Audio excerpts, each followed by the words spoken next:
Sveiki, kanareiki.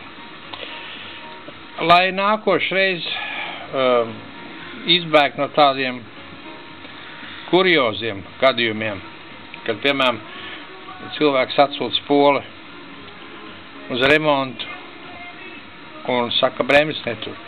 Atgādina, šī ir Baitrunera spole, Baitrunners. Šī bremze ir spēka bremze, kuru mēs noregulējam attiecībā pēc spēka, ar kādu mēs zivu vilksim, lai viņi izslīd. Šī bremze kalpo tikai Baitrunera iestādīšanai. Ieslēdzam Baitrunner, kasete atbrīvojās, un ar šo bremzīti mēs iestādām tikai Baitrunner.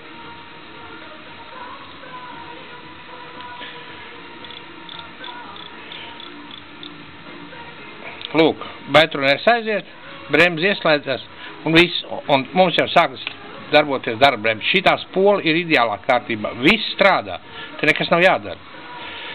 Un tā kā viņi pie māc ir nonākusi, skatos, ka te ir smilts viss, es viņu izmazgāšu, izskalošu visu, bet darīt neko nevajag. Vienkārši vajag saprast, kā strādā tā Baitrunner.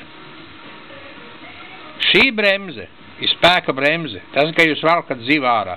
Šī domā tikai tāpēc, lai iestādītu Baitrunner brīvgājienu. Spoles brīvgājienu. Kā jūs gribat, atkarībā no straumas, atkarībā no viss kā. Viss. Lieliem spečkiem nav ko ņirkt. Es rādu puišiem, kuri varbūt tās tiešām.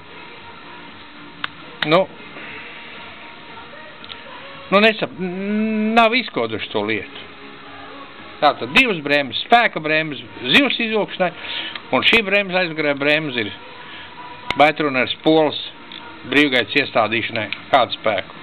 Viss. Jā, te ir smilts pilns iztīrīs. Labi, paldies par uzmanību.